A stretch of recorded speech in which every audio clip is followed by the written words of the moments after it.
Welcome back, everyone, to another episode of the Popcorn Podcast. I'm Tommy Cresta, and today we're here to review 2026's new horror film Leviticus by Causeway Films and Neon. Before we get too far into the episode, make sure to follow us on all of our social media accounts. The Popcorn Pod, Tommy Cresta for Ran_12, the Popcorn Pod on TikTok, the Popcorn Pod Gaming on TikTok. But yeah, thank you guys for the continued support, and from the Popcorn Podcast, we want to wish everyone a very happy Pride Month. And jumping right into this movie, I went and saw this with my girlfriend and a few of our friends, and I was excited for it because, of course, it's horror. It's my favorite genre, so every time there's a new horror movie coming out, I am very excited. And right off the bat, this movie absolutely rips from beginning to end. I think it does a really good job of building up the tension with these characters, and it actually has a nice story that goes with it. I think the romance works really well. You actually feel for these characters, which I feel like so much in horror these days. Everything feels one-dimensional with characters, and it's so nice to see Obsession, Backrooms, and now Leviticus kind of finding this new part of horror where you can have these emotional stories that also coincide with the fear that is built throughout these movies. And starting off, just going through it, it was just released this past Thursday, and this is the feature debut for Adrian Torella, who I cannot wait to see what he does next because Leviticus was fantastic. It is really making a go at being one of my favorite horror movies of the year, and maybe even one of my favorite movies of the year. I really can't wait to see what my list comes out to at the end of the year when we do our best and worst, because I think there's a chance Leviticus makes that list. It is really well done. It has some incredible practical effects from beginning to end, and there is some jump scares in here that truly got under my skin.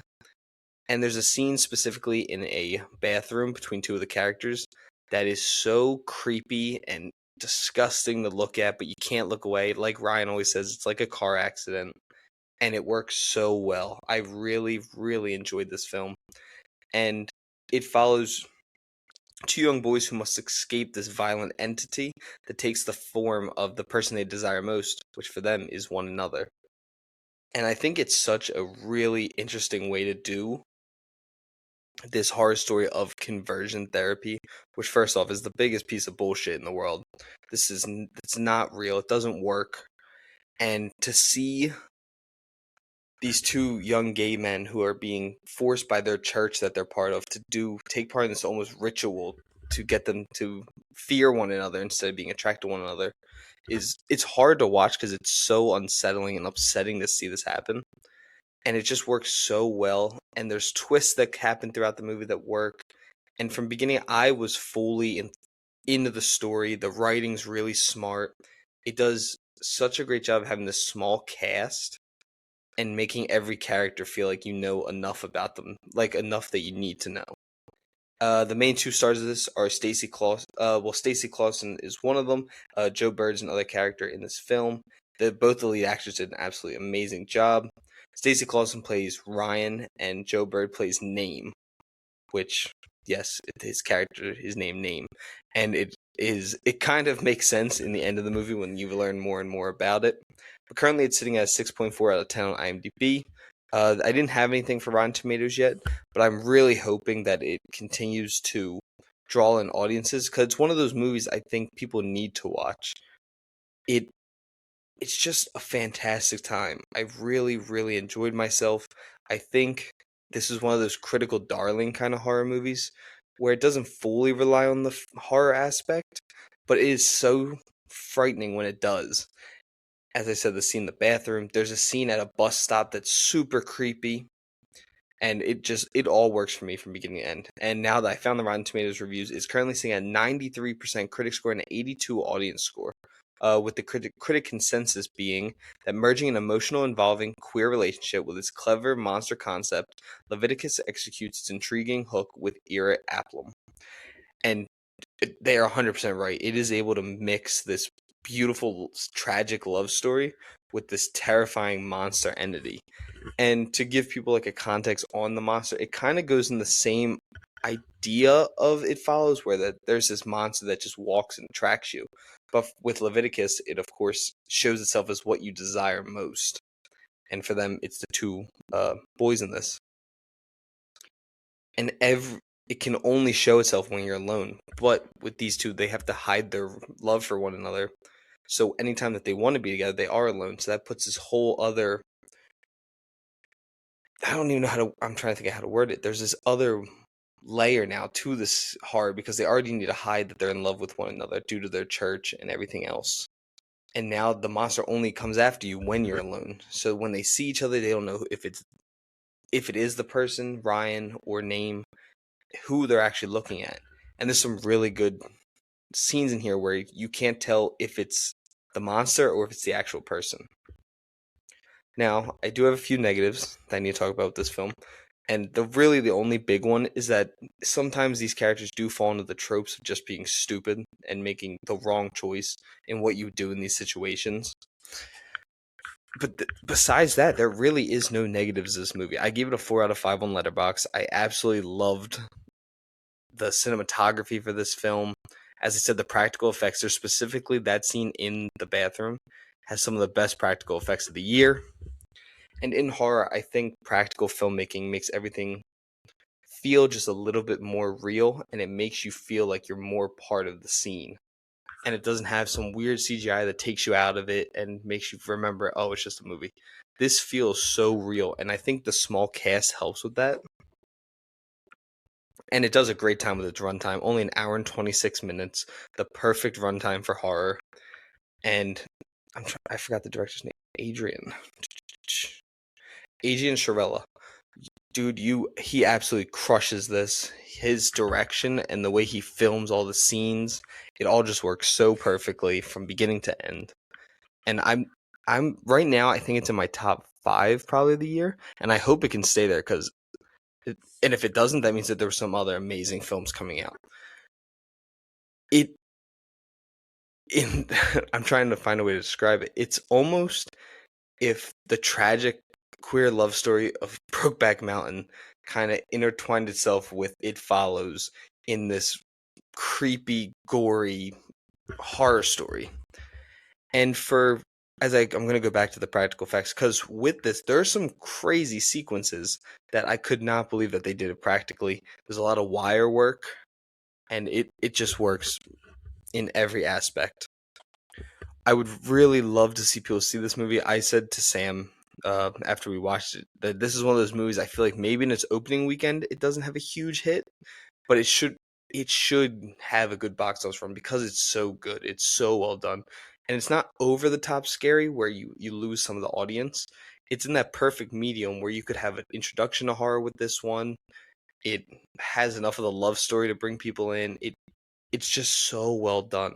And I'm gonna be really, really upset if it doesn't do well at the box office because I would love to see Adrian Sharella do more of these projects and do more of these small scale horror stories because it's just so well done. And I really want people to go see it. It falls in almost how I feel about Masters of the Universe. It's another movie that just works for me, and I want people to go see it. And these sometimes are the movies that don't have a box office run that works, and it can really put directors in filmmaker jail where they don't get that other chance. But there's no way, I can't imagine this film had a huge budget, so it might not need to have a huge box office. But let's see. The budget for Leviticus, yeah, they have it at about $3 million, which it could 100% break out with that. During its worldwide opening, yeah, it already made uh, $3 million domestically across 1,000 screens. So hopefully it will have a wider release if it continues to do well in this smaller release, that it can make some of that money and make a profit because this cast, this production team, everyone around it should be really proud of what they were able to accomplish with this film. It does something that many horror movies can't, and that's have an emotional storyline. Now, the people I went and saw with, some people didn't like the ending. I think the ending was the best way to do it.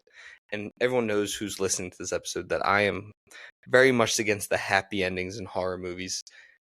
And I'm not going to say how this movie ends, but it ends exactly how I think it should have. I think if you went a little bit one direction, it wouldn't have worked. And I think if you went too far the other direction, it also wouldn't have worked. Adrian Sharella found a perfect middle ground for where these character stories end up. And it leaves this door open of what this world is like in the future. It's And some of the other characters besides the two leads are just terrible human beings. Like they're just bad people and you don't like them and you understand why you don't like them.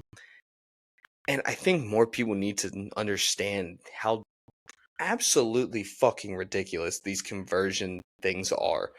It's I mean, you're torturing these people and you see it in this. They don't go too far into the actual conversion stuff, but they in this story it's almost like the priest is doing almost like an exorcism on them. And they're literally torturing these characters. It finds a way to both feel so sad in one scene and in that same scene at the same time feel so frightening that it makes your skin crawl.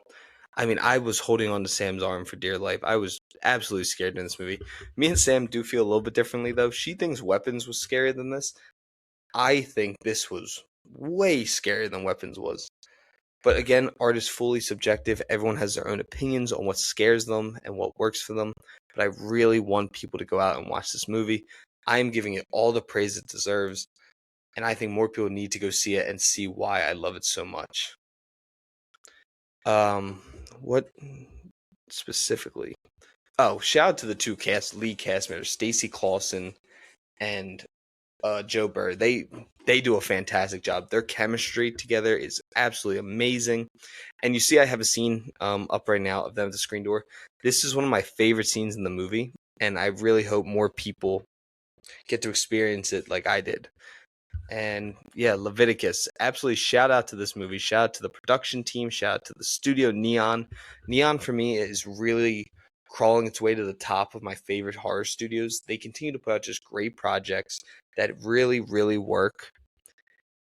And they take these chances on these small directors and with ideas that are so original that work. And there's people out there who try to say that cinema, there's nothing original left. There is. This is something where they blended two other kind of storylines and put it into a new kind of film, and it works.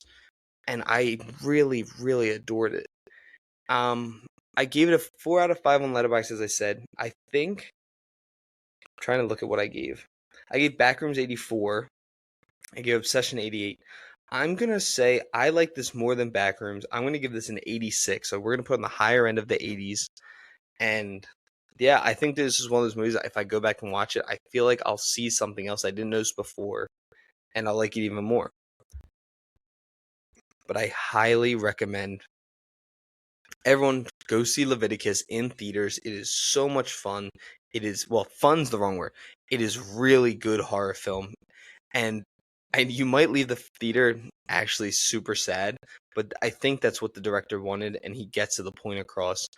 It's a beautiful love story intertwined with this terrifying monster entity story. Those are my thoughts. Please go check out the film and then DM me, message me, check us out on all of our socials. I want to hear what everyone else thought about Leviticus. It, to me, is one of the best films of the year, and I cannot wait to see what everyone else thinks. Make sure to go follow us again on all of our socials.